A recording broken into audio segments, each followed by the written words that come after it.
Back to the channel. हमने देखा कि नॉन कोऑपरेशन मूवमेंट और सिविल डिसोबीडिएंट मूवमेंट में पूरे देश के अलग अलग ग्रुप्स ने पार्ट लिया। पर एक सेकंड रुकिए, इंडिया इतना बड़ा देश है, अलग अलग लैंग्वेजेस, अलग अलग कल्चर्स, अलग अलग रीजन्स, तो इन सभी लोगों को एक साथ किस चीज़ ने जोड़ा? How did people belonging to different communities feel a sense of collective belongings? आज की वीडियो में हम इसी बात पर चर्चा करेंगे। अगर आप क्लास 10th में हो तो आप पेन और पेपर निकाल लो, क्योंकि बोर्ड एग्जाम्स में इससे क्वेश्चंस आते हैं। और अगर आप नेशनलिज्म को जानना चाहते हैं कि कैसे लोगों को एक साथ यूनाइट किया गया, तब भी ये वीडियो आपके लिए हेल्पफुल रहेगा। सबसे पहली बात करते हैं फिगर्स और इमेजेस की। आपको पता है कि जब किसी कंट्री को एक ह्यूमन फॉर्म में दिखाया जाता है उसे हम कहते हैं allegory. Just like Germania in Germany, India में नेशन की आइडेंटिटी बनी हमारी भारत माता। बंकिम चंद्र चट्टोपाध्याय ने 1870s में उन्होंने हमारे देश के लिए एक हाइम लिखा, Vande Mataram. Later it was included in novel Anand Math and widely song during the Swadeshi movement. Abanindranath Tagore 1905 में उन्होंने भारत माता की फेमस इमेज पेंट की।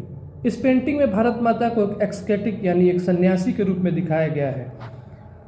काम है कंपोज्ड है, डिवाइन है और स्पिरिचुअल फॉर्म में है। इस फोटो में आप देख सकते हैं। इवोल्यूशन ओवर टाइम भारत माता की अलग अलग इमेजेस आई, जहां उनके हाथ में त्रिशूल और पास में लॉयन और एलिफेंट दिखाया गया, representing power and authority. Bharat माता के प्रति डिवोशन नेशनलिज्म की पहचान बन गया।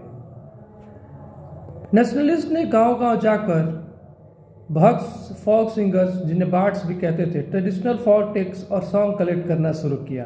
लेकिन क्यों? बिकॉज ब्रिटिशर्स ने हमारे कल्चर को इन्फीरियर बताया था।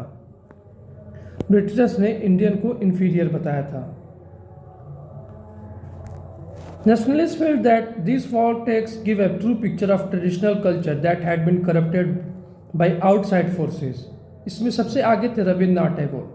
उन्होंने खुद नर्सरी राइम्स, फोल्क टेक्स्ट और बैलेट्स कलेक्ट किए और फोल्क रिवाइवल मूवमेंट को लीड किया। बंगाल में रविन्द्रनाथ टैगोर ने, नतेशा शास्त्री मद्रास में। साउथ में इन्होंने तमिल फोल्क टेक्स्ट का एक मैसिव 4 वॉल्यूम कलेक्शन पब्लिश किया, जिसे कहते हैं the folklore of southern India. ये नतेशा शास्त्री की बुक है, the folklore of southern India, और ये 4 वॉल्यूम में है। उनका मानना था कि फॉल्कलोर नेशनल लिटरेचर है, it is the most trustworthy manifestation of people's real thought. इसमें जो आम लोग हैं उनके रियल थॉट्स इससे ही हम जान सकते हैं। Now let's talk about the icons and flag. जब लोग एक फ्लैग के नीचे इकट्ठा होते हैं तो उनमें यूनिटी की फीलिंग आती है। स्वदेशी फ्लैग 1906 बंगाल। जब बंगाल का पार्टीशन हुआ था, इस समय इस फ्लैग को बहुत ही ज़्यादा पॉपुलैरिटी मिली थी। ये एक ट्राई कलर फ्लैग था जो रेड, ग्रीन और येलो कलर में था। इसमें 8 लोटस थे जो रिप्रेजेंट करते थे 8 प्रोविंस ऑफ ब्रिटिश इंडिया, और एक क्रिसेंट मून था जो ये दिखाता था हिंदू और मुस्लिम यूनिटी को। स्वराज फ्लैग 1921 बाई गांधी जी, इसे गांधी जी ने डिज़ाइन किया था। ये भी ट्राई कलर फ्लैग था, रेड, ग्रीन और वाइट, पर इसके सेंटर में एक स्पिनिंग व्हील यानी चरखा था, representing Gandhian ideal of self help. Point number 4, reinterpretation of history. Britishers thought कि Indians were backward, primitive and incapable of governing themselves. इसी माइंडसेट को तोड़ने के लिए इंडियन हिस्टोरियंस ने पास्ट में जाकर इंडिया की अचीवमेंट्स को हाईलाइट किया। उन्होंने लिखा कि एंशियंट टाइम्स में India science, mathematics, architecture, trade और फिलॉसफी में कितना आगे था। उसने एंशियंट टाइम में चोलों के द्वारा बनाए गए मंदिरों को दिखाया, गुप्ता पीरियड को गोल्डन पीरियड कहा, मौर्यों के बारे में बताया। उसी समय अशोक के अभिलेख खोजे जाने लगे, और इस तरह से उन्होंने इंडियन हिस्ट्री को, जो पास्ट की हिस्ट्री थी, एंशियंट हिस्ट्री थी, उसको ग्लोरीफाई करने का काम किया। पर यहाँ एक प्रॉब्लम हुई। When the past being glorified was Hindu and the images used were drawn from Hindu iconography, people of other communities like Muslims started feeling left out. इस वजह से नेशनलिस्ट मूवमेंट में कुछ कल्चरल डिवाइड्स भी पैदा हुए। जैसे गांधी जी ने राम राज्य की बात की तो इससे मुसलमानों को आहत हुआ। बाल गंगाधर तिलक ने कुछ मूवमेंट्स को लीड किया, जैसे शिवाजी मूवमेंट, शिवाजी फेस्टिवल या गणेश उत्सव, तो इससे भी मुसलमानों को आहत हुआ।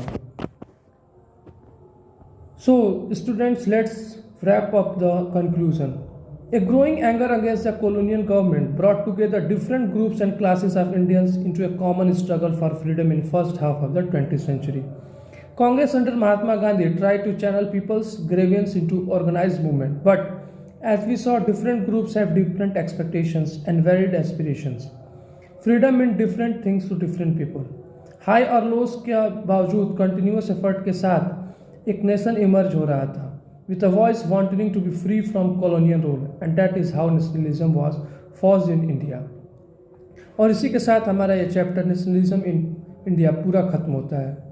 इसमें आपने जाना कि सेंस ऑफ कलेक्टिव बिलोंगिंग्स और इमेजेस का क्या रोल था, फोल्कलोर का क्या योगदान था. आई होप ये वीडियो आपको पसंद आया होगा. Please like and subscribe to the channel Always History. Have a nice day and thank you for watching the video.